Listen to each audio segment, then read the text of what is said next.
You brought up the point earlier about how girls sometimes dress in a way that provokes sex from guys, or the thought of it in their minds.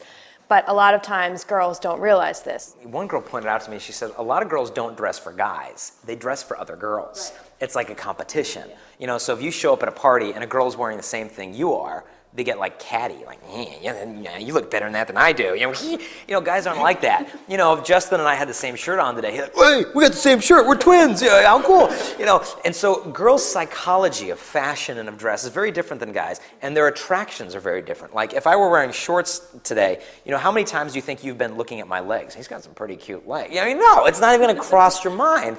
Yet if a girl's sitting in front of me with shorts, the legs, it's beautiful, the man's visually attracted.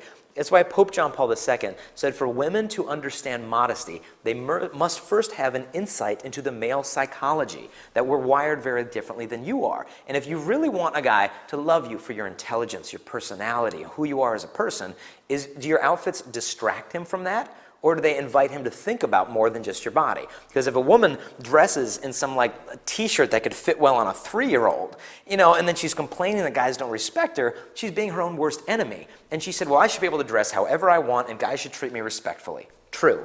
You could be a stripper and guys should treat you respectfully. But the fact is, when you dress in a certain way, like you look at prostitutes in the 1960s, in the 50s, they dated like women dress going to church today. And the problem is, people say, well, fashions have changed. That's true, but men's minds have not.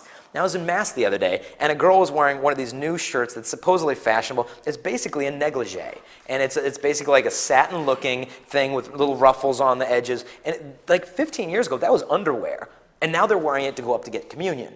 And you're sitting there in Mass behind these people, and you're just wondering, yeah, I don't care if fashion's changed. Men do not change. And when we see that, we think of you as simply a collection of body parts.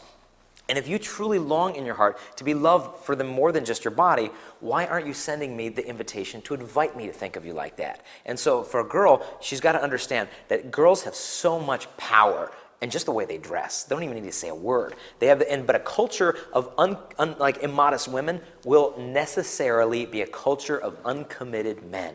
Because the women are saying with their outfits and their mannerisms and the way they dance and the way they dress, it basically saying, I will give myself to you, yet you don't even have to know me in return. I see girls, I mean, it's freezing cold one day in January, and I'm like bundled up, like, oh, my eyes is all that's showing. And I see a girl walk past me in like flip-flops and a mini skirt, and I'm just like, why are you doing that? Like, I understand you want to look nice for class, but that's insane. It's 2 degrees outside. Like, that can't be comfortable for you. And meanwhile, guys are eyeing her up and down as she's walking to class, and it's just, it can't make her feel good.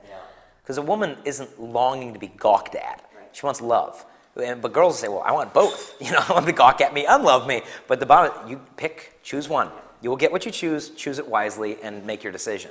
The problem is the world has kind of decided towards, I want to be gawked at. You know, because they don't have the confidence that if they dress in a more modest way, that guys will approach them. And it shows, from a guy's perspective, it shows insecurity. Because it's like, why do you have to throw yourself at me? Don't you think there's something about you that I would come to learn about that would make me want to get to know you more? And so for a guy, it shows a lack of confidence. Girls think, well, I'm confident, I'm proud of my body, but it's like, are you proud of the rest of who you are? You know, and so I think with modesty, it's so important just for girls to understand the way guys think. And by dressing modestly, you're helping us.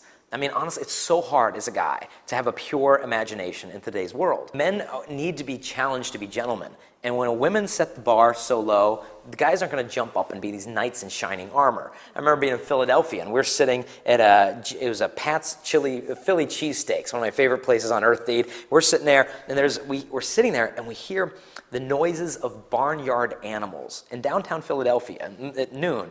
And we hear, moo, you know, man, cock-a-doodle-doo. And I'm thinking, what is going on? And we looked around the corner, and sure enough, there was a table with about 4 or 5 middle-aged Italian men sitting on a picnic table, mooing to any woman who would walk by, or making the sounds of billy goats or roosters or chicken, like any type of barnyard animal they could relate to the woman with that information, I guess. And the women would walk by and roll roll their eyes, and you know, it was funny. I admit, I had to laugh. I mean, it was you know, but it was funny that they couldn't relate to women in a more interesting way. That was their way of saying, you know, yeah, you know, I like you, you know, moo, you know, and the women in this culture have just got to be to the point where you got to be kind of sick of it. You know, I think women universally are pretty sick of it. You know, it's like, and when you go out looking for guys to look at you like that, it's like you want to be fed by something, but it's like trying to be fed by cotton candy. You know, it looks great, you know, it looks like you're eating a lot, but it's just malnourished. We taste it and then it disappears. You know, and so like a Britney Spears outfit to me is like, it's like a firework. Everybody's going to look, but then everybody just looks away. You know, it's done. She's gone. It's over. A woman who's modest is like a candle.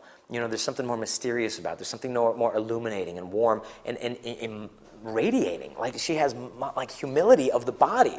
Humility is the proper attitude towards greatness. And I think modesty is the proper attitude towards a woman's body. Greatness.